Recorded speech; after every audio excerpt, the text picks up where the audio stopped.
6:45 is your time, and it's time for News to Go. We've got a look at today's top news stories, traffic and weather, all before you head out the door. Starting with our Naomi Popa live at Greenville-Spartanburg International Airport.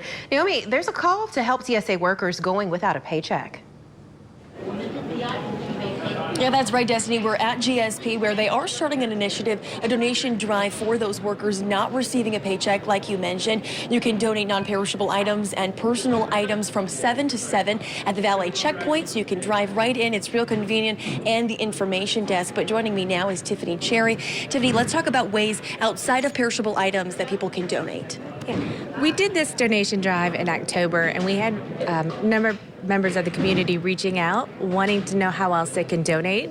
For example, Hotspot, the local agencies donated gas cards. We also had people who wanted to coordinate lunches and other things for our TSA agents. So the GSP, we would be happy to help bridge that coordination if anybody was interested in donating in other ways. Yeah. And I think one thing to highlight just right here is that these workers that you can see behind us, they are actually receiving these goods. The ones that you drop off today, tomorrow, or the coming weeks, they'll receive them. Can you explain how? I think it's kind of unique. Yeah.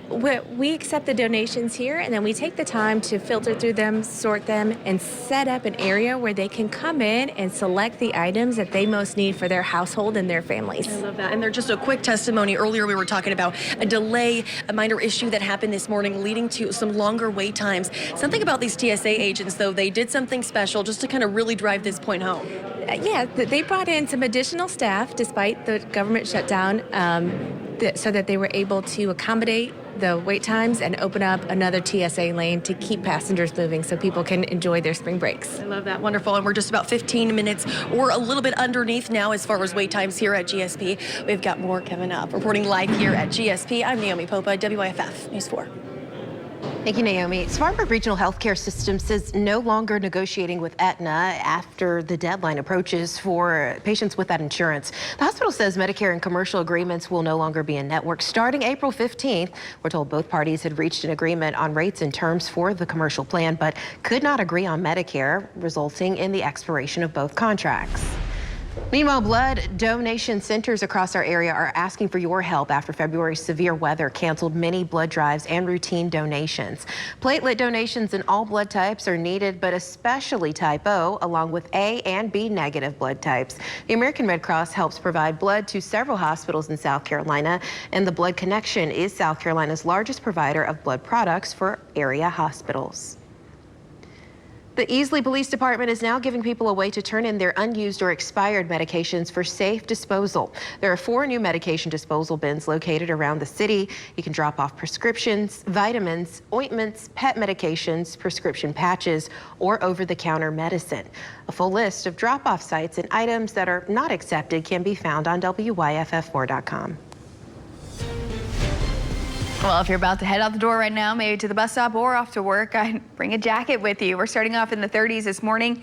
It is definitely a cold start to our day. Some of us are in the 20s to kick off Friday the 13th. Now, we do warm up later this afternoon. We are heading back towards seasonal average, which is in the low 60s. It's just been a while since we felt it. We've been in the 80s and 70s. No complaints from me. But as we head towards today, we'll sit around 64 degrees in Greenville, south of I-85 in the mid to upper 60s, low 60s towards western North Carolina. Now that breeze will pick up. If you are in North Carolina, you'll see a breeze around 30 miles an hour. And then as we head through the next couple of days, we do begin to warm up. Gorgeous weekend in store. We'll stay in the 70s on Saturday with plenty of sunshine in the forecast. Now by Sunday, clouds do start to move in. 1 or 2 isolated showers possible on Sunday. But then by Monday, that's when we start to watch that strong cold front approach by about mid-morning on Monday. We'll take one more look at your 4-day plus here in a couple of minutes. Leah? Hey there, Victoria. Taking a look over I-85 right now. We are starting to see some slowdown in that southbound lane here. Nothing too crazy. We're right over by White Horse Road right now. Those northbound lanes are what you're seeing head away from you, and things are moving smoothly over there. Let's go ahead and take a look at those travel times to get you out the door this morning. As you can see, green on 26, 385, but again, I-85 southbound just a tad bit slower than usual. Destiny? Thanks, Leah. Downtown Alive returns to Nova Square next week. Greenville Heritage Main Street Fridays will also soon be back on the streets in Greenville. Both are free to attend and features live entertainment, local art, food and drinks.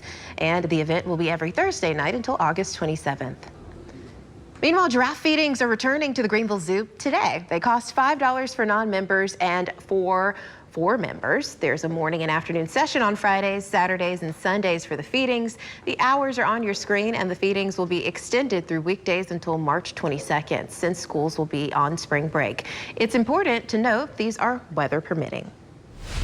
And in Project Community, you can celebrate Women's History Month by visiting the Women's History Trail in Franklin this weekend. The Folk Heritage Association of Macon County and Franklin Downtown Merchants Association are hosting a Passport to the Past event tomorrow. From 10 to 3, you can collect clues and stamps along the Women's History Trail while supporting businesses.